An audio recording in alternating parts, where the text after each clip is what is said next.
গর্ভাবস্থায় পুষ্টিকর ফল মা ও শিশুর সুস্থতার জন্য এই ফলগুলো খেতে ভুলবেন না। এক, আপেল আয়রন ও ফাইবারের ভরপুর, হজম ভালো রাখে। দুই, কমলা ভিটামিন সি ও ফোলেট সমৃদ্ধ, রোগ প্রতিরোধে সাহায্য করে। তিন, আঙ্গুর অ্যান্টিঅক্সিডেন্ট ও ভিটামিন কে থাকে। চার, কলা ক্লান্তি দূর করে, হজমে সহায়তা করে।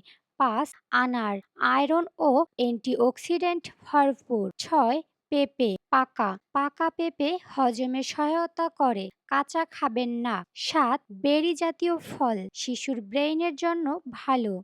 আট, আম ভিটামিন এ ও সি থাকে প্রচুর। নয়, চিকু শক্তি বাড়ায় ও ক্লান্তি দূর করে। ১০, জলপাই ও আমলকি ক্যালসিয়াম ও ভিটামিন সি সমৃদ্ধ। মনে রাখবেন, ফল খাওয়ার সময় ভালোভাবে ধুয়ে নিন এবং পরিমাণ মতো খান।